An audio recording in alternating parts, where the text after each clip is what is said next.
पेठवडगाव नगरपालिकेच्या वतीनं नगराध्यक्षा विद्याताई पोळ यांच्या अध्यक्षतेखाली जनता दरबार आयोजित करण्यात आला होता। यावेळी मुख्याधिकारी सुमित जाधव, उपनगराध्यक्ष जवाहर सलगर, अभिजित गायकवाड, गुरुप्रसाद यादव, महादेव सरंबळे आदींसह पालिकेच्या विविध विभागातील अधिकारी उपस्थित होते।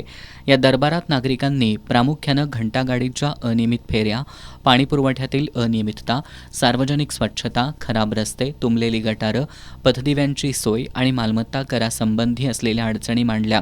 नागरिकांनी मांडलेल्या प्रत्येक समस्येची नगराध्यक्षांसह मुख्याधिकाऱ्यांनी नोंद घेतली आणि संबंधित विभागातील अधिकारी कर्मचाऱ्यांना घटनास्थळी जाऊन पाहणी करण्याच्या आणि कार्यवाही करण्याच्या सूचना दिल्या। यावेळी बोलताना नगराध्यक्षा विद्याताई पोळ यांनी शहराचा विकास आणि नागरिकांचं समाधान हेच आपलं मुख्य ध्येय असल्याचं सांगितलं। जनता दरबाराच्या माध्यमातून सामान्य माणसाला कार्यालयाचे उंबरठे न झिजवता थेट प्रमुखांशी बोलता येत असल्यानं प्रशासनानं नागरिकांच्या समस्या सोडवण्यासाठी नेहमीच तत्पर राहिलं पाहिजे अशी अपेक्षा त्यांनी व्यक्त केली। मुख्याधिकारी सुमित जाधव यांनी प्राप्त झालेल्या 56 अर्जांचं वर्गीकरण करून त्यामधील तांत्रिक अडचणी दूर करत शक्य तितक्या लवकर समस्या मार्गी लावल्या जातील अशी ग्वाही दिली।